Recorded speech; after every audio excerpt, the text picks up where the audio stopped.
SMU is interesting as a place. When I was at Vanderbilt, we went and visited them for their stadium because we were talking about building a new stadium. So we went and visited a number of schools, and SMU was one of them. Obviously, tremendous history and tradition at SMU. Um, and they've done a really good job. Obviously, you look at their roster, very different than ours. I think they have 48 players from the transfer portal. We have nine. Just very different ways of kind of building it. And they've obviously done a really good job. So looking forward to getting to know them a little bit better over the next couple of days. Go to Greg Pickle, followed by John Sauber. Coach, thanks for your time. Hey, Greg, you too. Coach, you told us earlier this year that you had met with KJ Winston, I think back during maybe October, mid-October. Just curious, there's any chance you think you might get him back for this playoff run, and how you feel your team's health is overall after playing an extra week? Yeah, no, we will not get KJ back for this year. Um, like I mentioned before, long-term injury. Um, but the other thing is we came out of that game pretty healthy. Didn't have a whole lot of issues. So I always meet with Andy Mutton after the game in the locker room. He kind of runs down once he's gotten through it all, and we came out of it pretty good. So I think we're in a pretty good place. I don't really see us getting anybody back. That's been out, but in terms of who we played with this past week, we were able to come out of that game fairly healthy. Go to John Sauber, followed by Tyler Donahue. Hey, James, thanks for your time. Hey, John, you too. So, with obviously having this week without a game, what do you guys plan on doing for this week ahead, and how important is that for any guys with bumps and bruises or anything like that? Yeah, this week will be a combination of obviously rest and recovery, getting a feel for who SMU is, ton of study on them, and then some self-study on ourselves as well. And then we'll do some practice as well. Some of that will be more general, Penn State versus Penn State, almost like early bowl practices, almost like spring ball, where we're just trying to get better at some areas that we think we um, have some room for improvement. And then obviously, we'll get into SMU, but this week will be most importantly about rest and recovery and getting a head start on these guys. Go to Tyler Donahue, followed by Seth Engel. James, Kaytron Allen, I mean, certainly seemed to take his game to the next level yesterday. I think he was, kind of struggling to get a high yards per carry output the last month or so. Changed in a big way Saturday. Is there anything you would attribute his performance to? And when him and Nick are rolling like that together, what does it do for your team? Well, obviously, when you're able to put up the numbers that we were able to put up on Saturday, it allows you to be explosive. It allows you to stay on schedule. It allows your play action pass game to really get going. But when Kaytron rushes for 124 yards and 8.9 yards per carry, and Singleton 105 yards and 10.5 yards per carry, and then Nick also, another 43 yards on top of that. Obviously that's the ideal situation, but it starts up front. Our offensive line, I thought, did a really good job against a front that we had a ton of respect for on film and statistically. But our O-line and tight ends did a really good job, and I thought Nick and Kaytron did a good job of breaking tackles and making people miss and falling forward. So that was a real positive. It's something obviously we'd like to sustain, for the rest of the season. That's going to be important. But it's a challenge because everybody goes in with the mindset on defense that you're going to try to make people one-dimensional and stop the run. Let's go to Seth Engel, followed by Audrey Snyder. Hey, James, thanks for the time today. Hey, Seth. Are recruits able to visit for a home playoff game? And if so, what kind of opportunity does maybe this present for that from that point of view? Yeah, although this is a Penn State home game, it is not our game. This game is really run by the playoffs, and we don't even control the tickets, so we don't get recruiting tickets. We don't get anything. All the ticket revenue goes to the college football playoff. This this we don't really, although it is a home game for us, we don't gain any advantages that way. If recruits want to come to the game, they're welcome to come to the game, but they're going to have to buy their own tickets and those types of things. It's not like a home game where we're able to provide tickets and things like that. So there's advantages, but not as much of an advantage from a recruiting perspective as people may think, other than obviously, really good players are still able to watch us continue to play this season.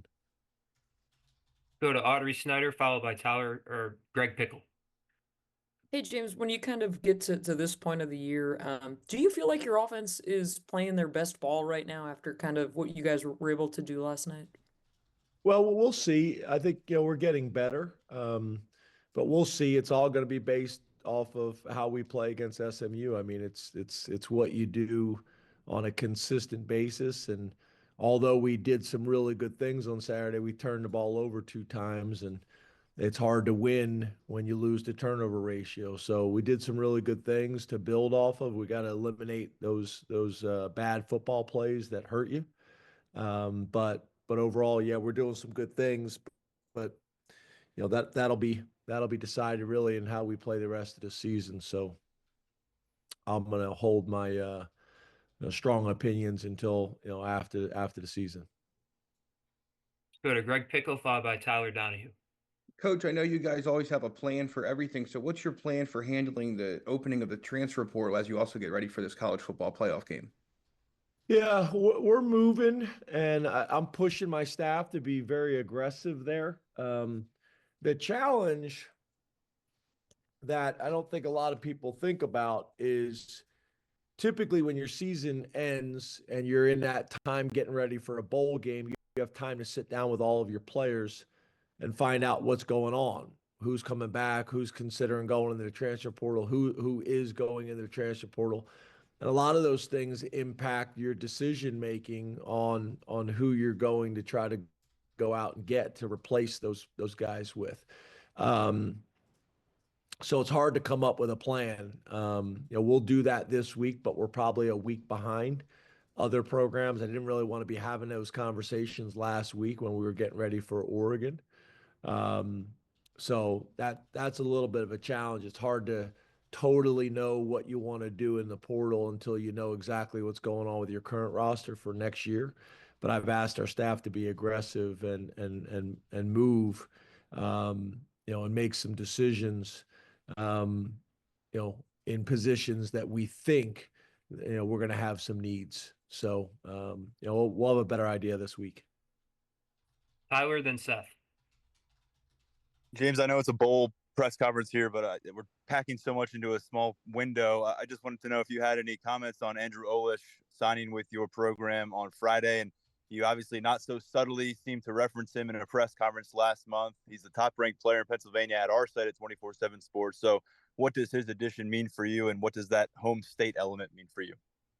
Yeah, it's very important. As you guys know, all the way back to my opening press conference, we want to do a great job recruiting the state of Pennsylvania, the region, the footprint.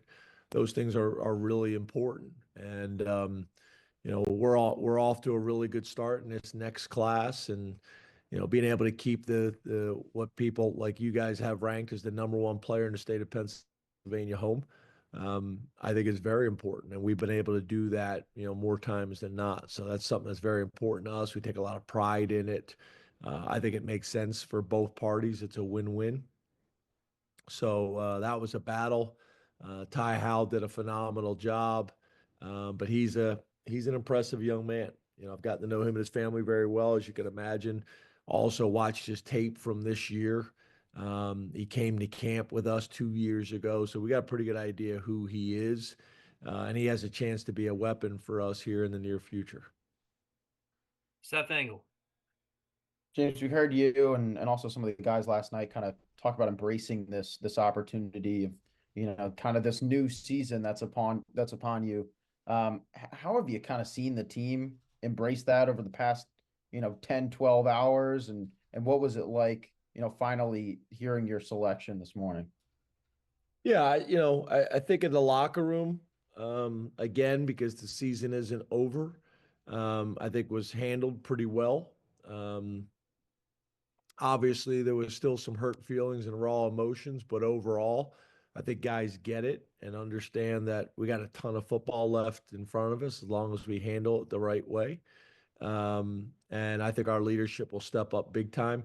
Today, we didn't really do anything formal.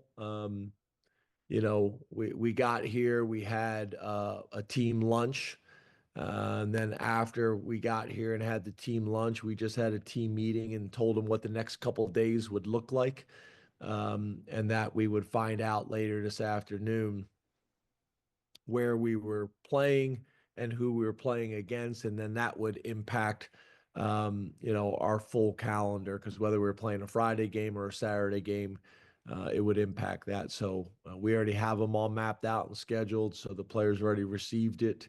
And we're ready to go. But it's not like we had a watch party or anything like that.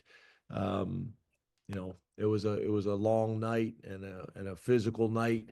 So guys, we want them to get rested and recovered, and we're pretty confident that we were going to be in the playoffs. It's just where we were going to be. Go to Max Ralph, followed by Greg Pickle. Hey, James, appreciate the time. Assuming you've gotten a chance to look a little bit at last night, how do you evaluate where Drew was last night? A couple of interceptions, but also some really big plays. And how far has he come since week one?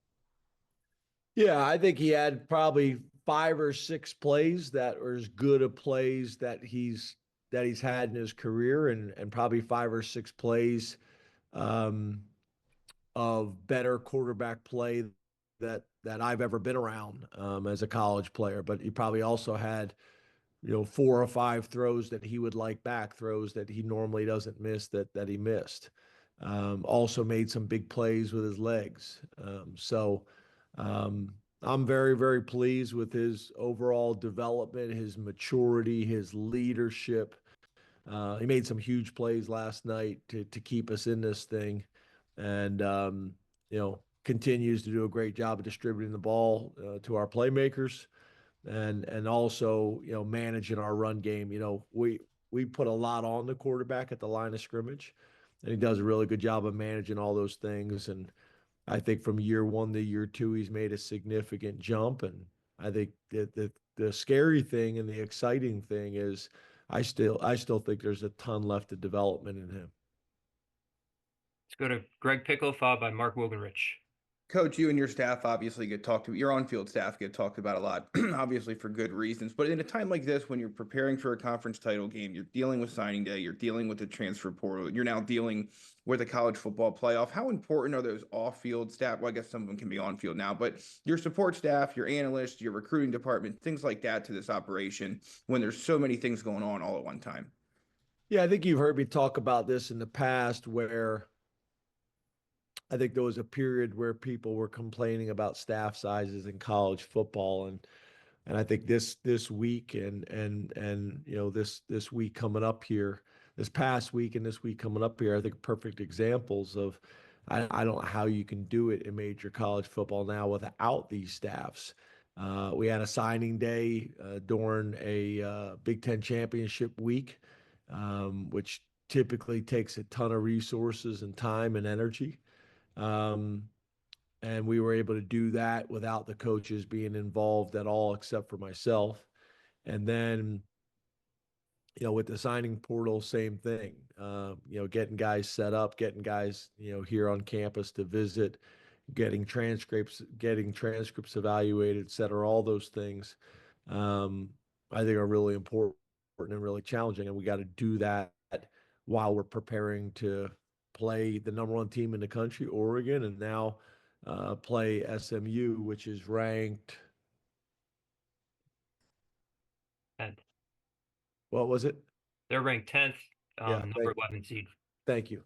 So, obviously we got a lot of different things, a lot of moving parts going on, and having those staffs are critical. So, whether it's Andy Frank or Kenny Sanders or Alan Zamitis, or whether it is, Will Ryman or Ben Kerr, Kevin Threlkill, Destiny Rodriguez, all those people, they do a phenomenal job, and sometimes we take it for granted how we travel and how we operate. They do a phenomenal job for us. We got time for one more question. Mark Wogenrich. Thanks. Hey, Mark. How are you guys able to label this game as a whiteout? You had mentioned, I think, around that Illinois game, or obviously the whiteout energy, and that there were some other things involved in nomenclature. So how was this able to come about? To be honest with you, I don't know. I said it earlier in the season, and that it would be cool if we get in a playoff game, that it'd be a whiteout. And then about an hour ago, I saw on social media that I guess the decision had been made and it's going to be. Wasn't a whole lot of conversations besides that. I mentioned it as the possibility.